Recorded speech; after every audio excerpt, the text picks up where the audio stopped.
Title: The Mafia Boss was ready to sell the old block. Then the silent secretary spilled coffee on the last page. Adrian Voss had the pen in his hand when Claire Hale ruined the contract. The room had already decided she was too quiet to matter. The developer smiled from the far side of the walnut table. His lawyer lined up the signature tabs with two perfect fingers. The city council aide kept saying redevelopment as if the word could polish greed into charity. Behind Adrian, two black-suited guards watched the doors of the old Italian social club, while rain tapped against the windows that looked down over Bell Street. Claire stood near the coffee cart with a silver pot in one hand and a stack of paper cups in the other. She had typed the appointment calendar. She had copied the exhibits. She had sharpened the pencils nobody used anymore, filled the stapler, refilled the cream, and been told 3 times that important men were talking. Then Adrian turned the last page. Claire saw the edge shine. Not much. Just a faint waxy glimmer along the bottom margin, the kind a person missed if she looked at signatures instead of paper. The page did not match the rest of the redevelopment agreement. It held heat differently, reflected light differently, and carried a fine pressure ridge beside the staple where a page had been removed and replaced. Adrian's black fountain pen touched the line above his printed name. Claire crossed the room. "Miss Hale," the developer's lawyer snapped. "Not now." Claire poured the entire pot of coffee across the last page. The room exploded. Dark liquid spread over the paper, swallowing the signature line, crawling through the fibers, turning the hidden coating brown. Letters appeared beneath the stain, thin and ugly, like bruises rising under skin. Adrian Voss did not move. His pen remained suspended in his hand, 1 inch above the ruined page. Claire set the empty pot on the table. "Read the last paragraph before you fire me," she said. Chapter 1. The Voss Social Club sat on the corner of Bell Street and Mercy Avenue, squeezed between a diner with a cracked blue awning and a print shop that smelled of toner, dust, and old paper. Its front windows displayed no hours.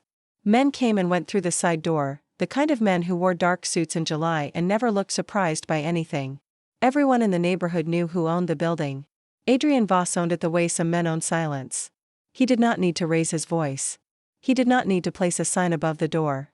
3 generations of Bell Street shopkeepers had paid rent through his family, borrowed money through his people, and called him when city inspectors arrived with clipboards and sudden interest in fire exits. He was 42, clean-shaven, black-haired, and built with the controlled stillness of a man who had learned long ago that quick movement made fools comfortable. His black 3-piece suit fit with ruthless precision. A heavy signet ring sat on his right hand, and his overcoat hung from the back of his chair like a waiting verdict. He was dangerous. He was also about to sign away the old block. That was what Claire Hale understood before anyone else admitted it. The developer called it the Bell Street Renewal Partnership. The city council aide called it a private-public opportunity.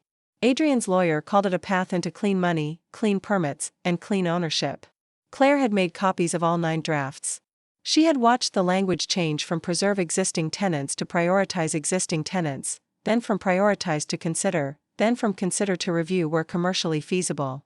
Those words mattered. Poor people lost homes inside words like that. She had tried to point it out the week before. Adrian's lawyer, Martin Keene, had smiled at her without using his eyes.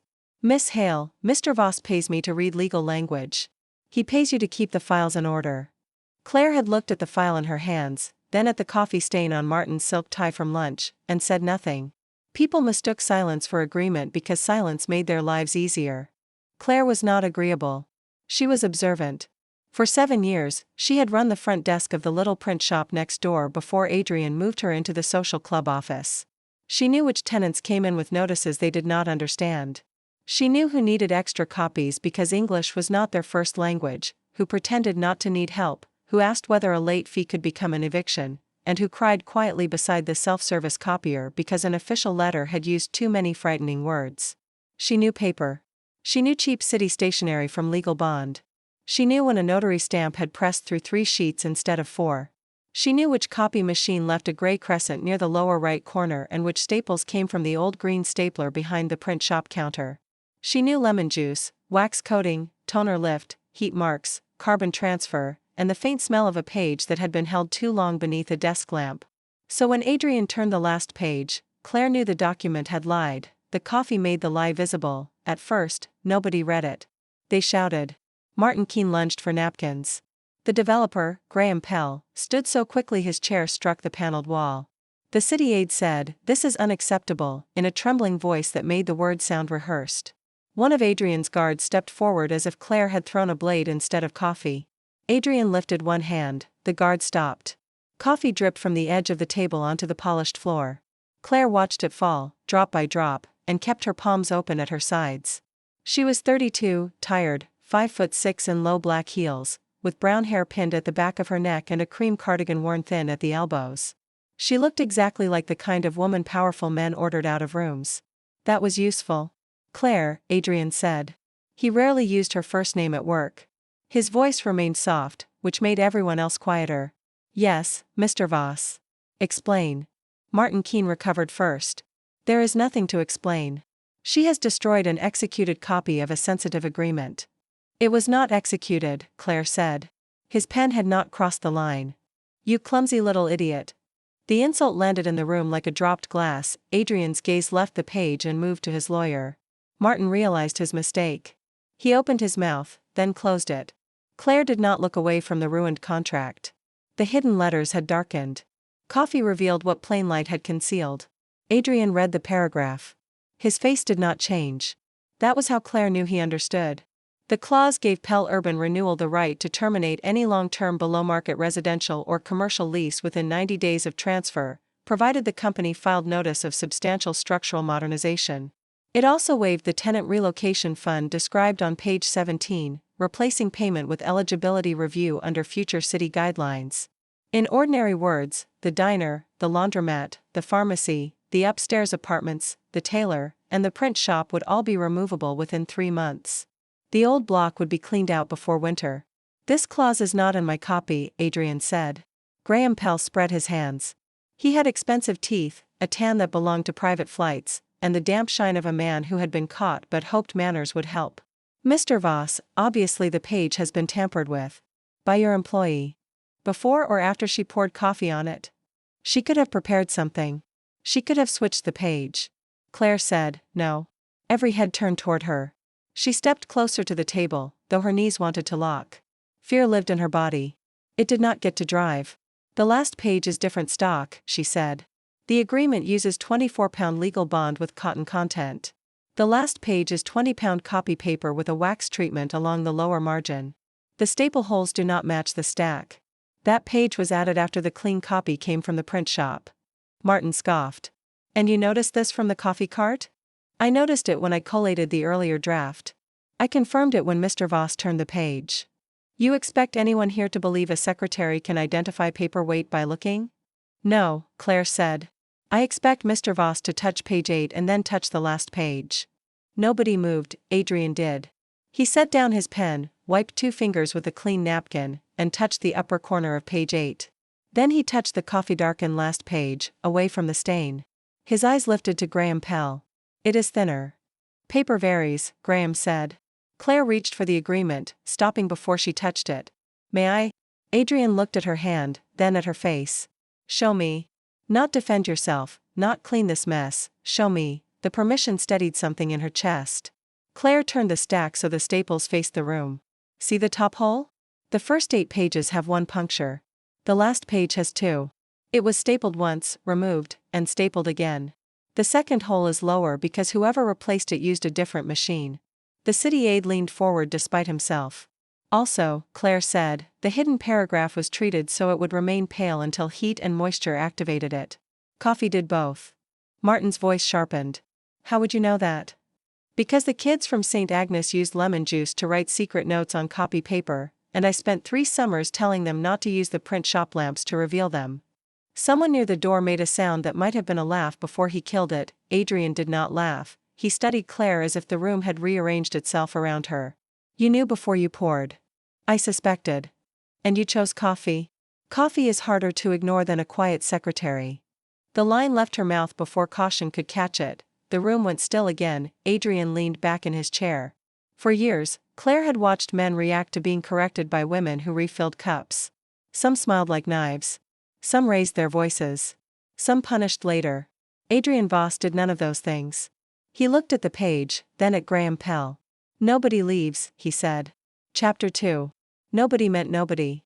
The doors closed without drama. Adrian's guards did not touch their coats or make threats. They simply moved into place, black suits against old oak paneling, while the rain kept ticking against the windows and Bell Street traffic hissed below. Claire remained beside the table with coffee cooling on her fingers. Adrian noticed. "Rosa," he said. The old woman who managed the club's kitchen appeared in the doorway with a dish towel over her shoulder and murder in her eyes. Rosa Marino was 72, 5 feet tall, and feared by men who had survived prison. "Bring Miss Hale a towel." "I am already bringing one because I have eyes," Rosa said, crossing the room. Claire took the towel gratefully. Rosa squeezed her wrist once, not gently, and muttered, "About time somebody spilled something useful in this room." Adrian heard. His mouth almost moved. Almost, then he turned to business. "Martin, when did you receive this final copy?" "This morning. From Pell's office, through courier, sealed." "Who opened it?" "My assistant logged it. I reviewed the main provisions." The clause she revealed was not visible. Claire dried her hands and said, "The clause was visible under side light." Martin looked ready to snap again, then remembered Adrian's reaction to "clumsy little idiot." "Underside light," he repeated carefully. "Yes." Graham Pell gave a small, offended laugh. "Mr. Voss, with respect, this is absurd. Your employee vandalized a contract because she has sentimental attachments to a block of obsolete properties." Claire faced him. "Bell Street is not obsolete. Bell Street is underdeveloped. Bell Street is occupied. By failing businesses and underperforming tenants. By people." Graham's smile thinned. "There it is. Emotion. This is exactly why clerical staff should not advise on redevelopment." Claire felt the old burn rise behind her ribs. Men like Graham knew how to make care sound childish. They had a way of saying emotion as if the opposite of greed were stupidity. She placed the towel on the coffee cart, folded once. "Mrs. Alvarez over the pharmacy has lived above her store for 27 years. Mr. Kim's laundromat runs the only machine in the neighborhood big enough for winter blankets. Bell Street Diner feeds seniors on account until their checks arrive. The tailor on Mercy Avenue fixes school uniforms for half price every September. None of those numbers appeared in your revenue projection because you do not know how to count anything that does not pay you." Rosa whispered, "Holy Mother." Adrian's gaze did not leave Claire. Graham looked at him instead of her. "Are you going to let your secretary turn this meeting into a charity sermon?" "She is not preaching," Adrian said. "She is itemizing." That silenced the room more completely than a shout would have. Claire told herself not to look grateful. Gratitude was dangerous when powerful men performed decency in public. But Adrian had not performed. He had corrected the title of what she was doing. It mattered. "Miss Hale," Adrian said, "how many lease notices have you copied in the last month?" 43. Martin blinked. "You counted?" "I invoice copy jobs by quantity." "For Bell Street tenants?" 31 were Bell Street. 12 were Mercy Avenue. Different properties, same language. Adrian's fingers rested near the stained page. "What language?" "Preliminary modernization notice. Inspection access. Temporary relocation review. Eligibility pending." The city age shifted. Claire looked at him. "Your office seal was on 6 of them." The young man swallowed. "Routine zoning letters." "No. Routine zoning letters do not include private developer contact numbers before public hearings are scheduled." Adrian turned his head slowly toward the aide. "You sent notices to my tenants before I signed the agreement." "The city prepares for multiple outcomes," the aide said. "Not on my block." There it was. The first crack in his clean money posture. Claire heard it, a low heat beneath the words. Adrian Voss could speak like a businessman when he wanted banks to relax, but Bell Street had called him something else for years, and something else had answered. Graham raised both hands. "This is getting theatrical. The project requires early administrative coordination." Nothing improper occurred. Claire said, "Then you will not mind if we compare the copy records." His eyes flickered. It was small. Claire lived on small things. Adrian saw it too. "Copy records from where?" he asked. "Bell Street Print and Mail. We handled notices for several tenants, but some came pre-copied from an outside office. The machines leave different marks. If Mr. Pell's people prepared them before any agreement was signed, those marks will show." Martin looked unhappy. "Claire, this is beyond your role. My role is paperwork. Your role is clerical support. Then you should be relieved I know how paper works." Rosa barked a laugh from the doorway. Adrian stood. The room rose with him in stages, not physically, but in attention. The developer straightened his tie. Martin touched his folder. The guards adjusted their weight. Claire realized her heart was beating too hard and made herself breathe evenly. Adrian was tall enough to make the old table seem narrow. He picked up the stained final page by one dry corner and held it toward the lamp. Brown letters darkened along the coffee-soaked margin. This agreement does not get signed today. Graham's smile collapsed. Mr. Voss, delaying now puts financing at risk. Good. The city will not hold the incentive package indefinitely. Better. You are making a mistake because your secretary poured coffee on a page. Adrian turned the stained paper so Graham could see the hidden paragraph. No, he said. I almost made a mistake because I listened to everyone except her. Claire looked down before anyone could see what that sentence did to her. Chapter 3. Adrian did not allow Claire to go home, he also did not order her to stay. That distinction saved the evening from becoming a different kind of cage. After Graham Pell, Martin Keene, and the city aide were escorted to separate rooms with coffee they were not permitted to drink, Adrian walked Claire to the narrow hallway outside the club office. The hallway smelled of furniture polish, tomato sauce from Rose's kitchen, and wet wool from coats hung too close to the radiator. He stopped beside the framed photographs of Bell Street in 1968. Miss Hale. Mr. Voss. I need your help tonight. She did not answer immediately, he waited. That was the first thing she noticed. Powerful men often believed waiting was something other people did for them. Adrian Voss stood with his hands loose at his sides and waited for a secretary in a damp cardigan to decide whether she would help him. You need my knowledge, Claire said. Not my obedience. His eyes changed. Not softened. Focused. Yes. Then I need 2 things. Name them. No one touches the Bell Street print and mail records without me. Not your lawyer. Not your guards. Not Rosa, even though she will threaten me with soup. Done. Second, nobody intimidates the tenants whose papers we review. They bring what they have because they trust me, not because they fear you. Adrian's jaw shifted once. I have never threatened Mrs. Alvarez. You own the building. You do not have to threaten her to frighten her. The hallway became very quiet. Claire wondered if she had gone too far. Then she decided she was tired of judging truth by whether a dangerous man could tolerate it. Adrian looked toward the old photograph. His grandfather stood in front of the same social club, smiling beside a grocery delivery boy and 2 women in church hats. When I was 13, he said, my father made me collect rent from the upstairs apartments. I thought carrying envelopes made me important. Mrs. Alvarez was younger then. She had a baby on one hip and flour on her cheek because she was helping her husband in the bakery they owned before the pharmacy. She paid in small bills and apologized for the coins. My father waited until we got outside, then said, if you ever make a woman apologize for keeping your building alive, you are not my son. Claire said nothing. I remember the lesson, Adrian said. I do not always remember the woman. That is worse. It was not an apology, not exactly, but it was not a defense either. Claire allowed him that. Then we start with her lease. They moved next door through the connecting hallway that only staff used. Bell Street Print and Mail had once been owned by Claire's aunt, who had taught her that paper never forgot what hands tried to hide. When her aunt died, the shop nearly closed. Adrian had bought the building, paid the tax lien, and hired Claire to run the records while the front counter stayed open under Rose's niece during the day. People called it a kindness, Claire called it complicated. The print shop lights flickered before settling into fluorescent hum. Copy machines lined the left wall, old and new, each with its own personality.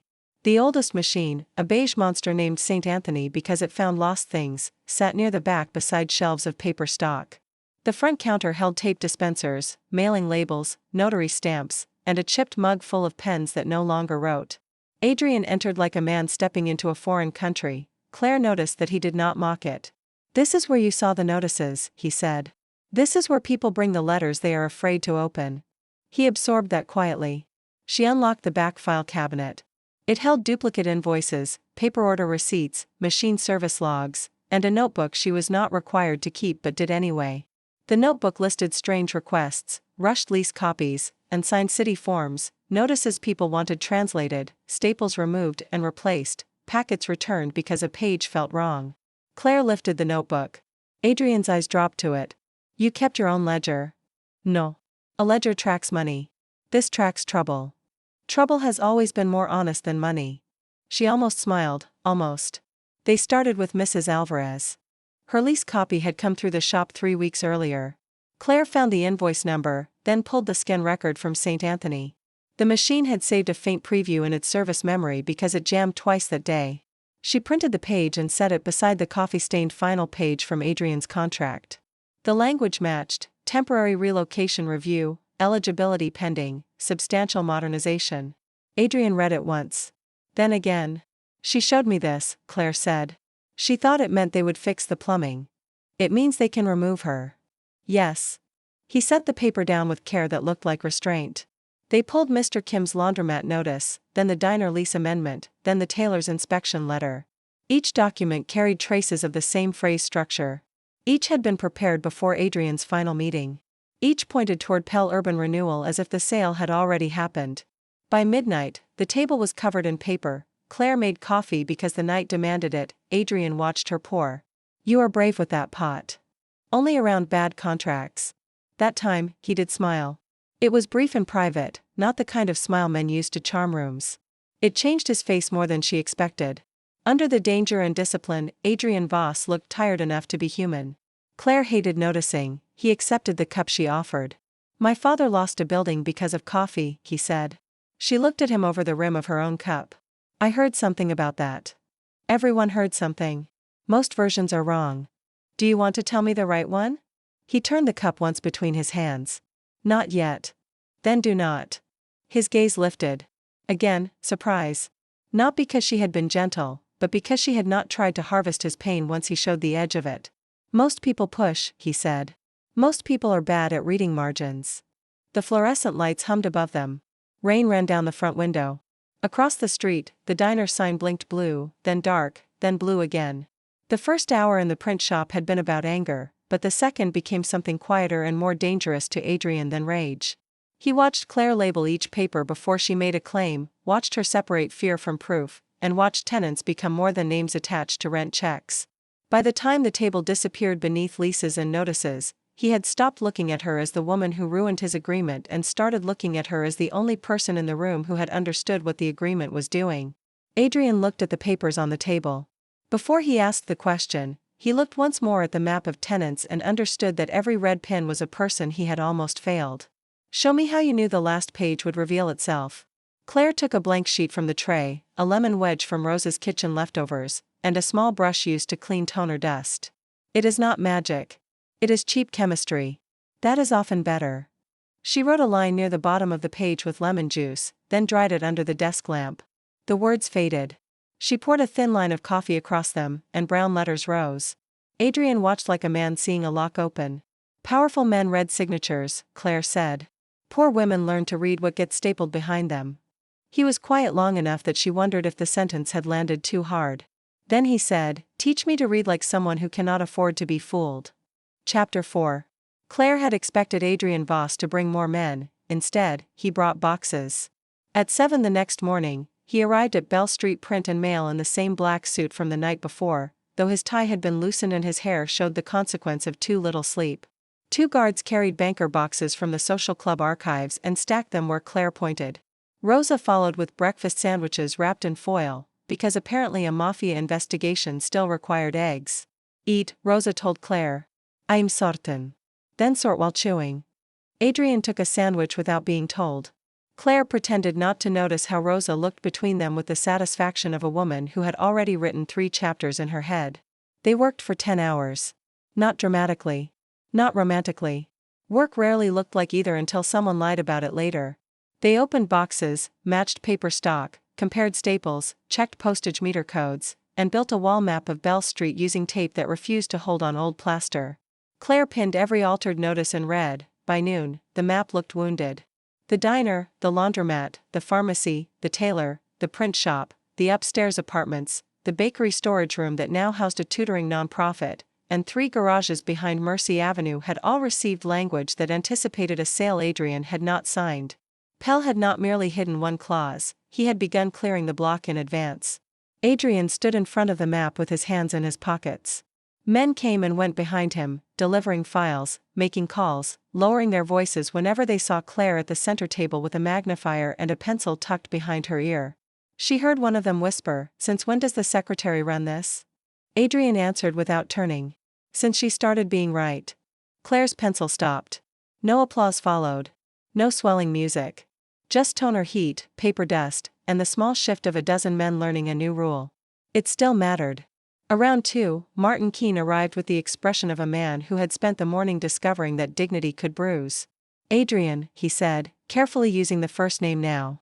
I have reviewed my office intake process.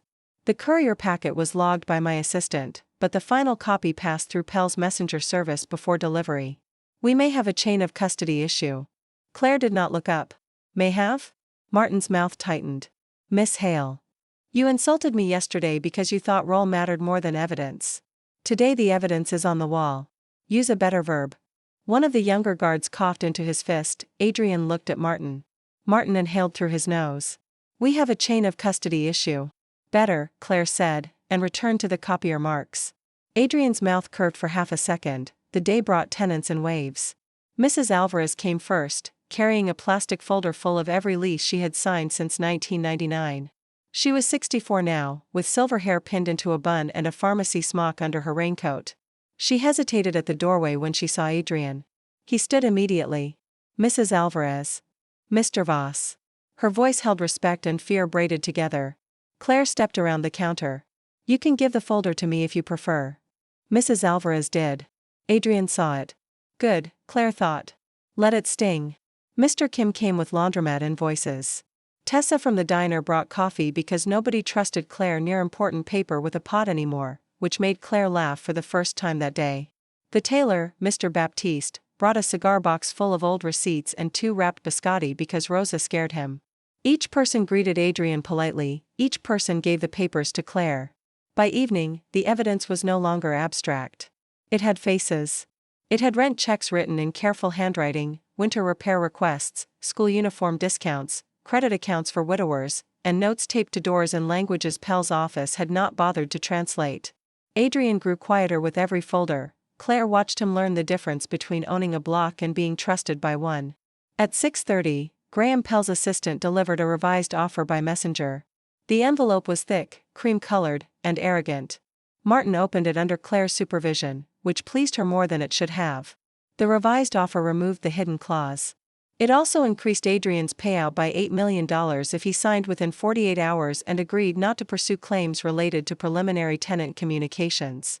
Rosa read the number over Martin's shoulder and whistled. That is a lot of money to say I am sorry without using the words. Adrian looked at Claire. Not Martin. Not his guards. Not the money.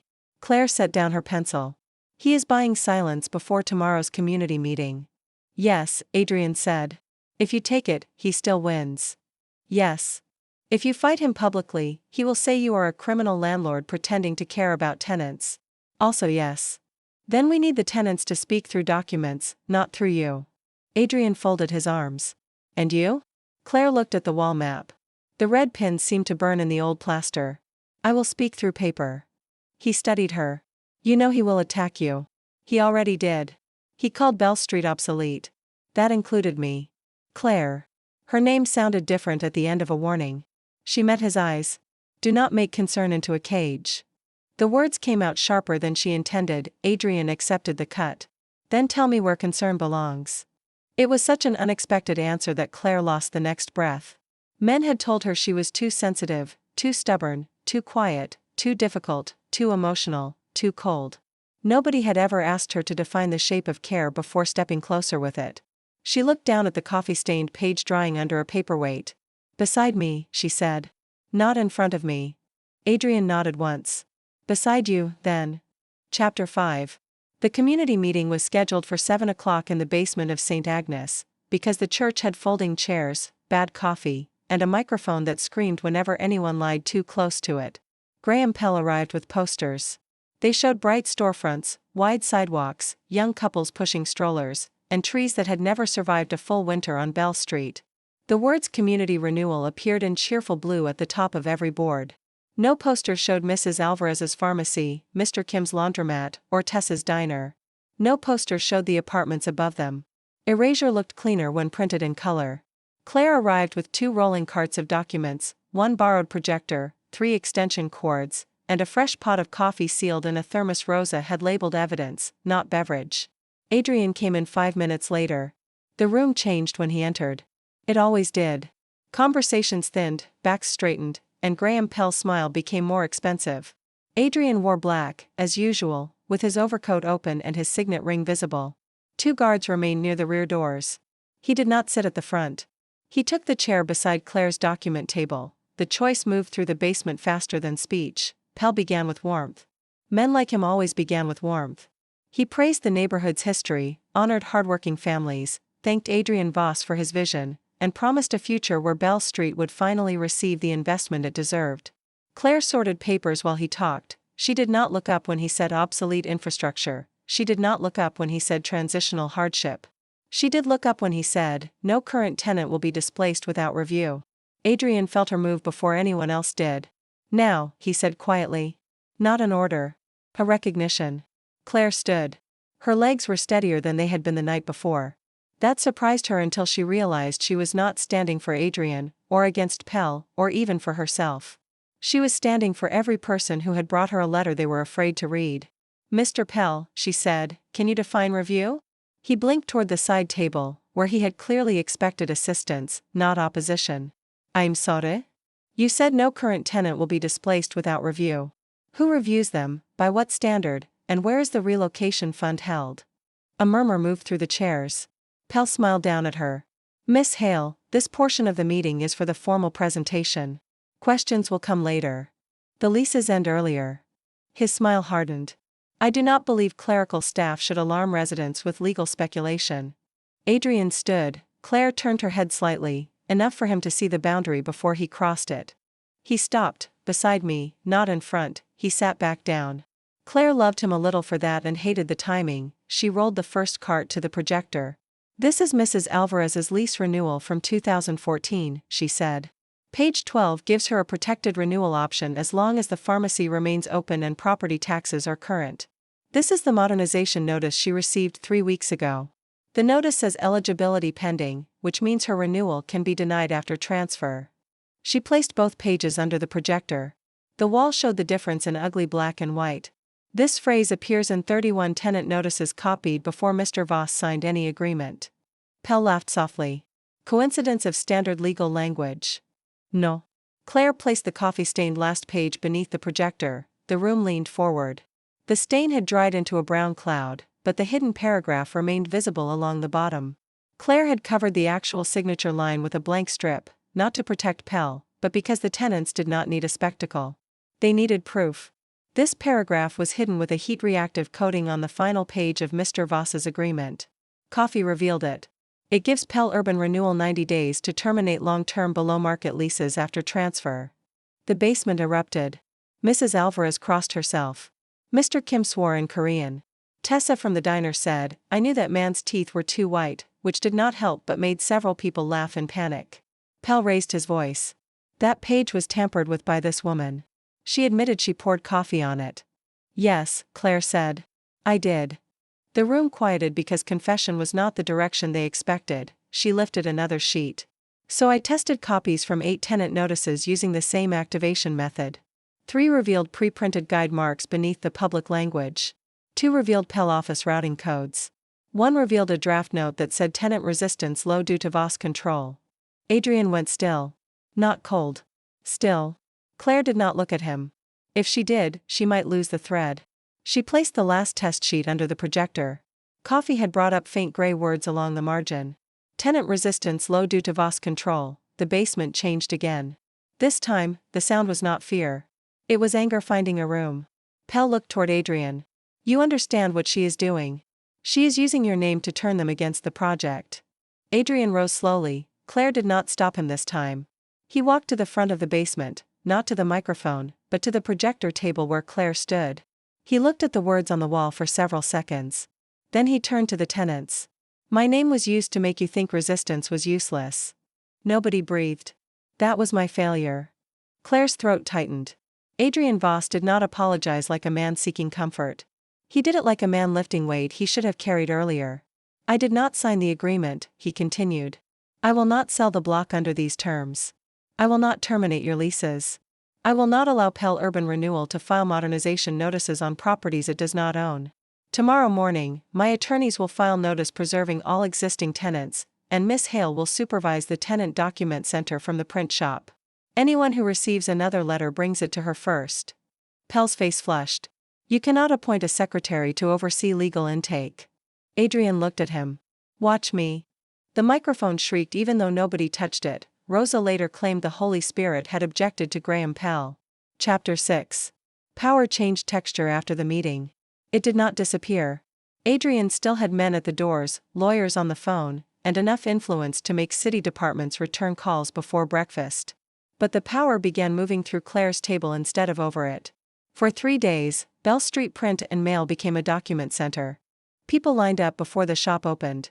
They brought leases, notices, rent receipts, water bills, handwritten agreements, repair requests, photographs of cracked ceilings, and envelopes they had kept because something about the paper frightened them. Claire sorted everything into labeled bins: lease protection, notice challenge, repair history, suspected altered pages, and emotional support, which was Rosa's biscuit tin. Adrian installed 2 extra copiers and a scanner. Claire made him move one. The front aisle needs to stay open for wheelchairs and strollers. He looked at the layout, then at the copier. Move it to the back. One of his men obeyed. Also, Claire said, your guards cannot stand with their backs blocking the counter. People will not ask for help if they have to squeeze past men built like locked doors. The guard nearest the counter looked offended. Adrian looked at him. The guard moved. Claire did not thank Adrian for allowing common sense. She had decided gratitude was for gifts, not for men learning to take up less space. He seemed to understand. On the 4th night, they stayed late again. The rain had returned, soft this time, blurring the streetlights into gold. The shop smelled of coffee, toner, and Rosa's lemon cookies. Claire sat on the floor because every chair held files, and Adrian sat across from her with his suit jacket removed and his sleeves rolled back.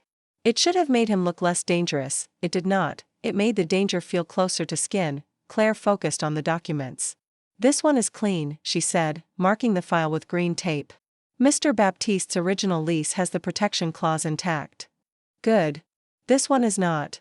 The diner renewal packet has 2 page 7s. How can a packet have 2 page 7s? By hoping nobody reads both. Adrian took the pages from her. Their fingers brushed. It was nothing. Paper passing between hands. But the air shifted as if the shop had noticed. Claire pulled her hand back first. Adrian let her. That was becoming a problem. She knew how to resist men who pushed. She did not know what to do with a man who waited, listened, adjusted, and still looked at her as if restraint cost him something he was willing to pay. You are tired, he said. So are you. I am used to it. That does not make it impressive. His mouth moved. No. No. It makes you badly managed. For one dangerous second, the corner of his smile became real. Will you manage me, Claire? The question could have been flirtation. In another man's mouth, it would have been. Adrian asked it too quietly for performance. She met his eyes. Not if you mean control your life so you can keep pretending exhaustion is a leadership style. And if I mean tell me when I am missing the last page? Her answer caught. Outside, a car moved through rain. The copier clicked as it cooled. Somewhere above them, old pipes knocked once in the wall. Then maybe, she said. Adrian looked at her hand, resting on the edge of the diner renewal packet. May I? The question should not have undone her. It was only 2 words. But Claire had spent years having men reach past her, over her, around her, through her work, her silence, her desk. May I felt like a door opened from the correct side. Yes. He took her hand. Not dramatically. Not as if claiming territory. He turned it gently and looked at the faint brown coffee stain still caught near her thumbnail. This stain saved the block, he said. Claire tried to laugh. It came out uneven. It ruined your contract. It saved me from becoming the man who signed it. There was nowhere to put that sentence. It stood between them, too honest to file. She withdrew her hand slowly. Again, he let her. Adrian. His name felt strange without Mr. Voss around it. Yes. Do not turn this into a reward. His face changed. You think I would? I think men with money often mistake admiration for acquisition. He sat back. The honesty hurt him. She saw it land. She also saw him choose not to make the hurt her burden. Then I will be clear, he said. I admire you. I want you. I trust your mind. None of that gives me a claim. Claire's heart beat once, hard. Good. Noted. Also, I am not becoming your private secretary. I never offered. You were thinking about it. I was thinking about giving you whatever office you wanted. That is different packaging. He looked at her for a long second, then nodded. Then tell me what you want, without packaging. Claire looked around the print shop. At the old counter. At the corkboard full of business cards. At the tenant's folders stacked in rows. At St. Anthony, the old copier that had jammed its way into exposing the first notice. A legal document center, she said. Here. Not charity. Not a favor. A real office with funding, translation help, copying credits for tenants, and authority to challenge notices before people panic. It should be independent enough that if you do something wrong, they can bring the paper to me anyway. Adrian listened to every word. Done. No. Not done. Written. With terms. And I choose the staff. Done in writing. With your terms. You choose the staff. And my name is on the door. His eyes warmed. Claire Hale Document Center. Bell Street Document Center, she corrected. My ego is not the tenant. This time, he laughed, it was low and surprised, and it moved through her before she could stop it. Bell Street Document Center, he said. Managed by Claire Hale, who apparently refuses to be impressive even when saving a neighborhood.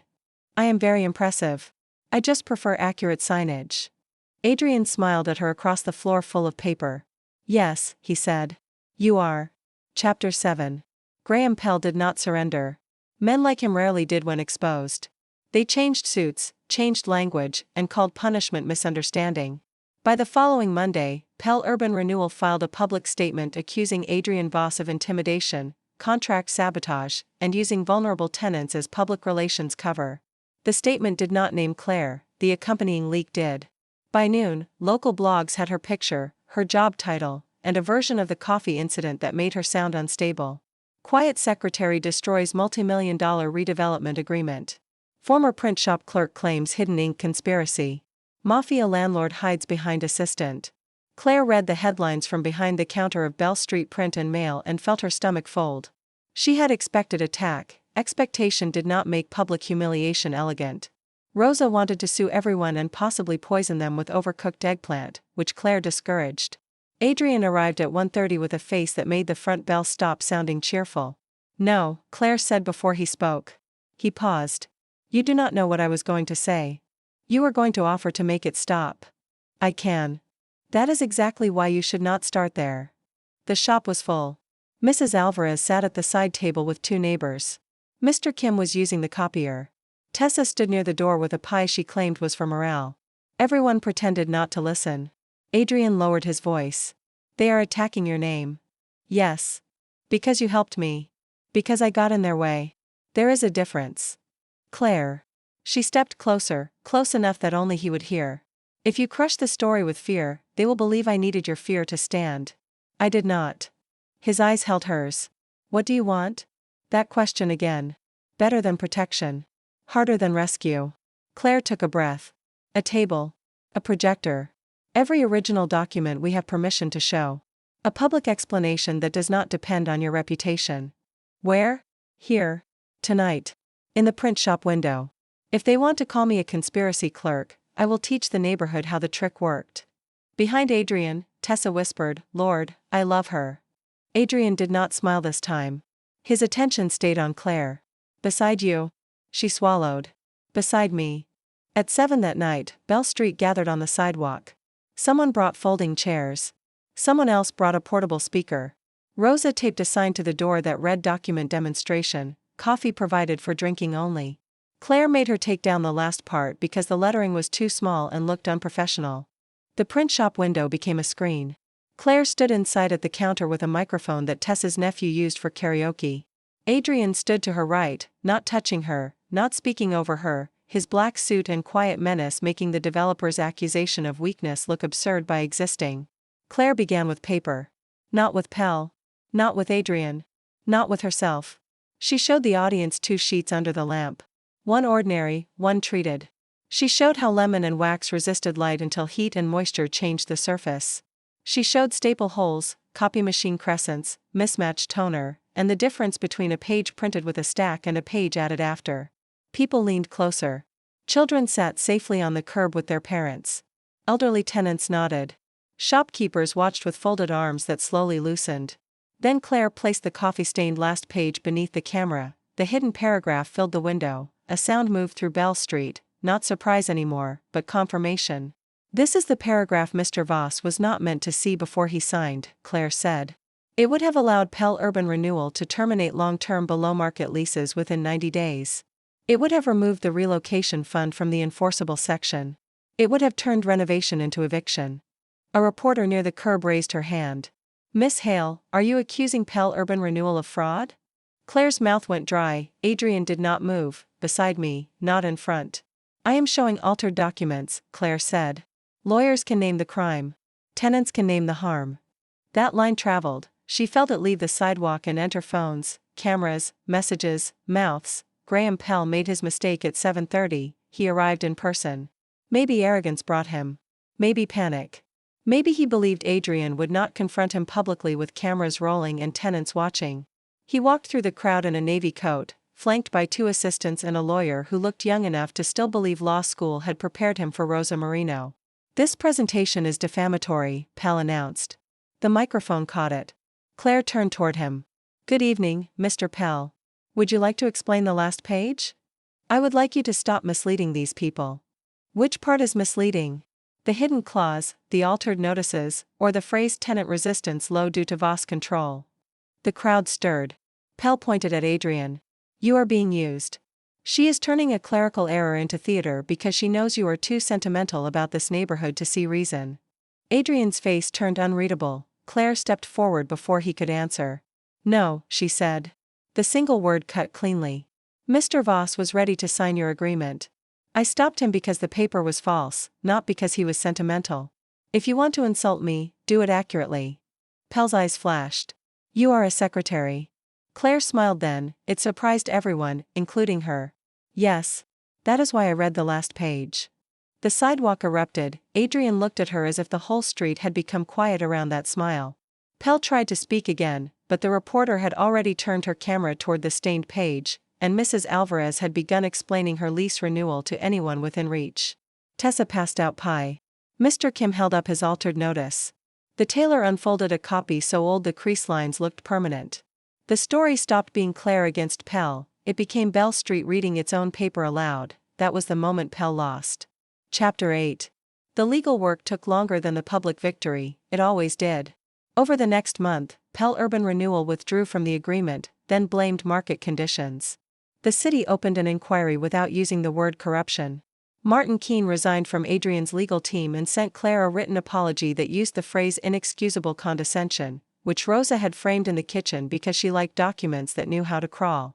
The Bell Street Document Center opened in the print shop's second room with 2 desks, 3 translators on call, a copier credit fund, and a rule Claire wrote in black marker above the intake tray. Read the last page first.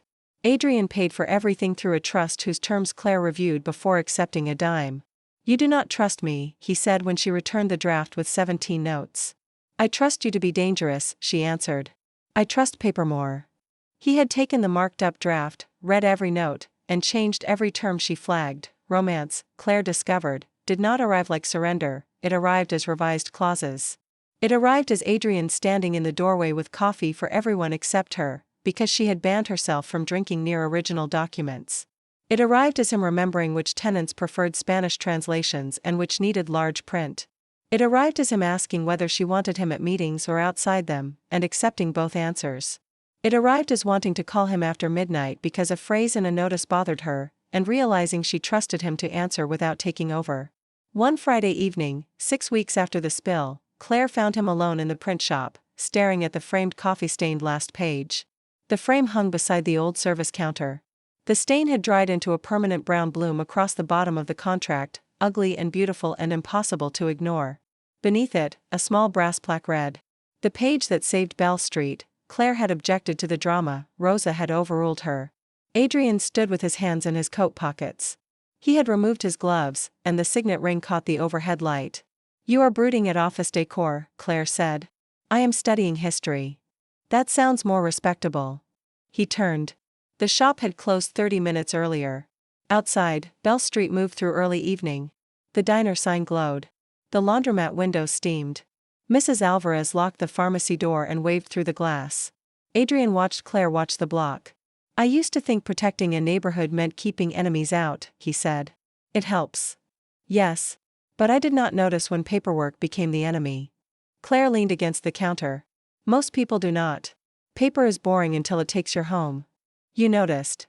I was paid to notice boring things. No, he said. You were paid to stay quiet about them. You noticed anyway. The compliment touched too close to old bruises. Claire looked at the framed page. You make it sound noble. It was mostly anger and office supplies. I am fond of both. She laughed before she could stop herself. Adrian stepped closer, stopping at the exact distance he had learned was invitation, not pressure. Claire. She knew his voice now. The public version, the dangerous version, the tired version, the almost tender version that seemed to belong only in rooms where paper dust floated under fluorescent light. Yes. May I take you to breakfast tomorrow? She blinked. Breakfast? You said dinner makes people perform. Breakfast catches them before they remember their armor. I said that about city inspectors. I listened broadly. Her mouth curved. That is not how quotations work. Then I am asking badly. Let me try again. He drew a breath, and for the first time since she had known him, Adrian Voss looked uncertain without trying to hide it. I want to sit across from you when no contract is burning, no tenant is waiting, and no man needs to be corrected before he signs something stupid. I want coffee on the table if you allow it, and I want to hear what you think when the room is not on fire. Claire's heart moved in a way that frightened her more than Pell ever had. That sounds like a date. It is. You are asking, not arranging. Yes. If I say no? I will still fund the document center, protect the leases, read the last page first, and ask Rosa why she keeps threatening my men with soup. She does not threaten. She forecasts. Noted. Claire looked at him for a long moment. Here was the dangerous part. Not his name. Not his men. Not his money. The dangerous part was that he had listened long enough to become possible. Breakfast, she said. At Tessa's diner. 7:30. You sit in a booth, not the back room. You order like a normal person. You do not buy the building before the pancakes arrive. His eyes warmed. Can I buy the pancakes? That depends on whether you read the menu all the way to the last page. He smiled. I deserved that. You did. The space between them changed again. This time, Claire did not step back. Adrian noticed. Of course he noticed. He noticed everything now, or tried to, which mattered more. May I kiss you? He asked. 2 words again, a door opened from the correct side. Claire could have answered lightly. She did not. Yes.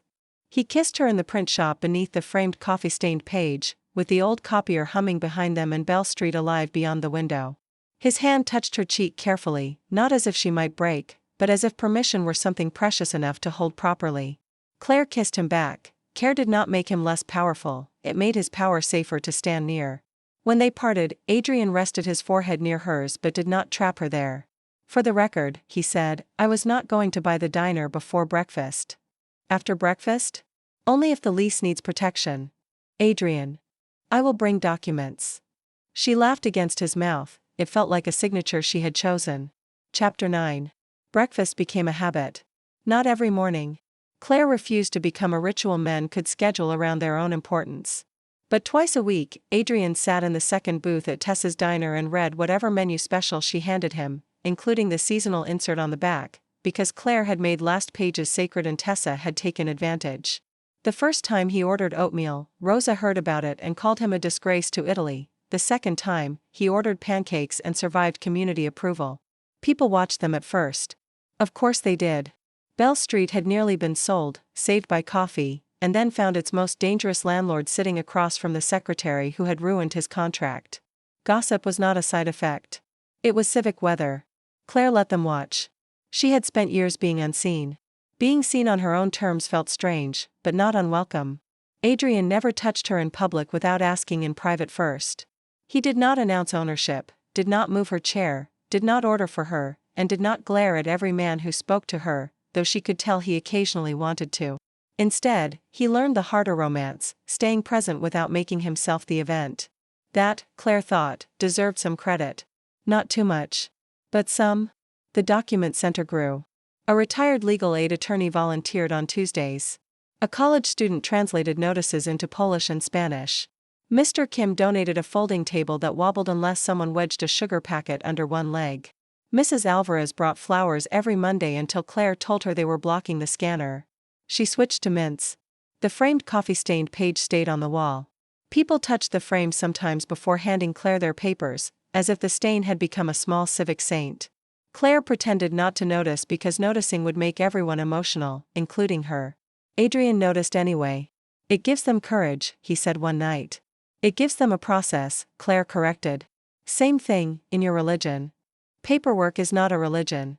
You have rules, relics, confession, penance, and Rosa. Claire considered that. Rosa does make a convincing judgment day. They were walking down Bell Street after closing. Adrian's guards followed at a distance. Claire had approved after rejecting the first 3 distances as theatrical. The summer air smelled of rain on pavement, tomato sauce from the diner, and detergent from Mr. Kim's vents. Adrian walked on the street side. Claire noticed and allowed it because sometimes old manners were not cages when paired with listening. Pell's settlement offer came in, he said. I heard. Rosa? Mrs. Alvarez. Rosa would have added threats. It includes a tenant protection fund. Public apology. Withdrawal from Bell Street properties. Cooperation with the inquiry. And your clean money redevelopment dream? He looked at the block ahead of them. I still want clean money. I no longer want clean hands if clean means not touching what matters. Claire walked 3 more steps before answering. That was almost poetic. Almost? Do not get comfortable. He smiled into the dark. At the print shop door, they stopped beneath the awning. Rain began again, lightly, dotting the sidewalk. Claire unlocked the front door, then turned when Adrian did not immediately leave. What? He reached into his coat and removed a folded document. Claire narrowed her eyes. If that is a surprise property transfer, I will spill more than coffee on it. It is not. Adrian. He handed it to her. She unfolded the pages under the awning light. It was the final trust agreement for the Bell Street Document Center. Clean paper. No hidden page. Her revisions incorporated. Independent board. Tenant voting seat. Translation fund. Copying fund. A clause requiring any Voss-owned property transfer affecting Bell Street tenants to be reviewed by the center before signing. Claire read to the last page. At the bottom, beside Adrian's signature, was a blank line for hers. Not employee, not witness, director. Her throat tightened. You wrote the review clause. You required it. You could have fought me. I did, in my head. I lost. She looked up. Rain tapped softly on the awning above them. This gives the center authority over your future deals. Yes. Including deals you want. Especially those. Why? Adrian looked through the print shop window at the framed page inside. Because a man who needs a woman to spill coffee before he reads the last page should build a system where she does not have to ruin the paper next time. There it was. Not a grand claim. Not a diamond. Not a dramatic promise shouted under rain. Something better for Claire Hale. A structural apology, written into terms. She took his pen, then she stopped. Adrian's eyes flicked to her face. Problem. Claire turned to the last page, held it up to the awning light, checked the staple holes, ran her thumb along the lower margin, and smelled the paper. Adrian waited. Only when she was satisfied did she sign. He laughed quietly. I would have been disappointed if you had not checked. Good. You are learning. Slowly. Not that slowly. He took the signed document, folded it carefully, and placed it back inside his coat. Breakfast tomorrow? 7:30. Pancakes? Read the specials. Always. Claire stepped closer and kissed him first. That mattered too. Epilogue. 1 year later, Bell Street still looked like Bell Street. The diner awning remained cracked, though Tessa had finally replaced the flickering sign after Adrian threatened to fix it himself and everyone panicked. Mr. Kim's laundromat installed a new blanket machine with a grant Claire found buried in a city program nobody had explained well. Mrs. Alvarez's pharmacy got its plumbing repaired, not as a favor, but as a lease obligation written in language even the city inspector could not dodge. The print shop became busier than ever. People came from 3 neighborhoods now, carrying envelopes, notices, contracts, bills, and fear. They left with copies, translations, phone numbers, and sometimes Rosa's biscuits. Above the intake tray, the rule remained in black marker. Read the last page first. The framed coffee-stained page hung beside it. The stain had faded slightly at the edges, but the hidden paragraph remained visible if the light hit it from the side. Children asked about it. Tenants pointed to it. Reporters tried to photograph it whenever another city tried to call eviction revitalization. Claire had stopped correcting people who called it famous. She was too busy. On the anniversary of the spill, Bell Street held a block dinner. No one called it a celebration of Adrian Voss, which pleased Claire. They called it Last Page Day, which embarrassed her so much Rosa declared the name permanent. Tables filled the sidewalk. Red sauce steamed in big trays. The laundromat gave out quarters for children to use in the gumball machine. The tailor hung paper garlands cut from rejected redevelopment flyers. Tessa made a cake shaped like a coffee cup and wrote red before signing across the top in frosting. Adrian stood beside Claire near the print shop door, black suit immaculate, overcoat unnecessary in the warm evening, signet ring catching the streetlights. They made a cake of your crime, he said. It was civic intervention. It was vandalism with excellent timing. Careful. I have frosting in a steady hand. He looked down at her, and the year between them showed in the ease of his expression. Still dangerous. Still controlled. Still a man who could make rooms recalculate. But when he looked at Claire, he no longer looked like a man surprised by being understood. He looked like a man who had chosen the work of being known. I have something for you, he said. Claire immediately frowned. If it is a building, I am leaving. It is not a building. A car? No. Jewelry? No. Good, because I have scissors in the office. He held out a small flat package wrapped in plain brown paper and tied with copier string, that made her suspicious in a different way. She opened it carefully, because Adrian had learned presentation and she had learned that not every gift had a claim. Inside was a fountain pen. Not new. Old, black, restored, heavy in the hand. His father's initials were engraved near the clip, but beneath them Adrian had added a second line. Tsiha. Claire stared at it. This is the pen from that night? The one I almost used. Adrian. It has signed every document center protection agreement since. I wanted to stay with the person who made sure it stopped before doing harm. Emotion rose too fast. Claire looked away toward the tables, the lights, the tenants, the stubborn old block still standing because coffee had met paper at the right moment and because afterward people had done the slower work. This is dangerously sentimental, she said. I know. Drosa baistme. That explains the lack of restraint. He smiled. She held the pen between them. This does not mean you get to stop reading documents yourself. Never. And I am not signing anything tonight. I did not bring paperwork. That sounds unlikely. I brought one page. Claire's eyes narrowed. Adrian removed a folded sheet from his inside pocket. The whole sidewalk seemed to sense something and quiet by degrees. Claire wanted to glare at everyone, but her attention had narrowed to the paper in his hand. It is not a proposal, he said. Someone down the table groaned in disappointment. Rosa hissed for silence. Claire exhaled, half laugh, half relief. Then what is it? A lease. That is somehow more romantic and more alarming. For the upstairs office. 10 years. $1 a year. Renewable at your discretion.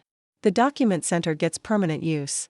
No sale, transfer, renovation, or act of God disguised as modernization can remove it without your written consent and tenant board approval. Claire unfolded the page. Of course she read it, every word, front and back.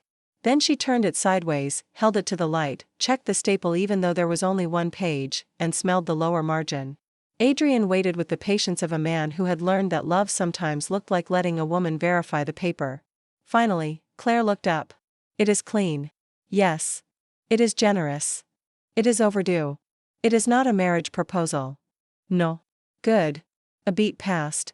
Adrian's mouth curved. For the record, when I do ask you that, it will be after breakfast, with no witnesses, and you will have as much time as you want to read the document I will not bring because marriage is not a property transfer. Claire stared at him, then she laughed so hard the whole block applauded without knowing why.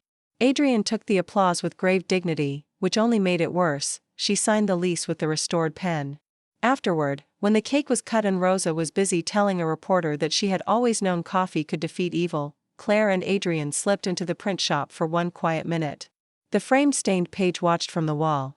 Before they stepped back outside, Claire paused beside the intake counter and looked through the interior window into the new document room, where 3 folding chairs, 2 refurbished desks, and a battered scanner had already become more useful than every polished rendering Graham Pell had ever printed.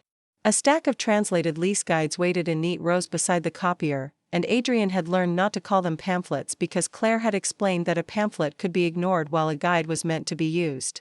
On the bulletin board, tenants had pinned small victories that would never interest a bank: a repaired stair railing, a returned security deposit, a corrected water bill, a landlord who suddenly remembered the heat was supposed to work in February, and a letter from the city confirming that Mrs. Alvarez could keep the pharmacy sign her husband had painted by hand. Adrian stood behind Claire without crowding her, reading each note as carefully as he read contracts now, and when he reached the bottom row where children had drawn the block in crayon, he touched the edge of one picture with the back of his finger as if the cheap paper deserved the same care as any deed. Claire did not tell him that the picture made him look much too tall and much too stern, because the child had also drawn her beside him with a coffee pot raised like a sword, and accuracy had limits even in a document center. What mattered was not that Bell Street had become safe forever, since no place was ever safe forever, but that people now had a room where fear could be copied, translated, challenged, stamped, filed, and handed back to them as something smaller than it had been when they walked in. Claire placed the old pen in the mug beside the intake tray, then changed her mind and tucked it into the top drawer instead. Too precious for the public mug? Adrian asked. Too dangerous. Someone might use it without reading first. He stepped close. We cannot have that. No. We have standards now. Adrian touched her hand, waited, and smiled when she turned her palm into his. Outside, Bell Street was loud, imperfect, stubborn, and alive. Inside, the coffee-stained last page remained under glass, not as a relic of disaster, but as proof of a rule Claire had known long before anyone powerful listened. The truth often hides where important men stop reading. Adrian bent and kissed her beside the counter where frightened tenants brought their papers. Claire kissed him back, holding his hand with ink still fresh on her fingers. When they returned to the sidewalk, Rosa shouted that they were missing their own cake. Claire lifted the signed lease. One more page saved, she said. Adrian looked at the old block, then at her. No, he said. This time, the last page saved itself because you taught us how to read it.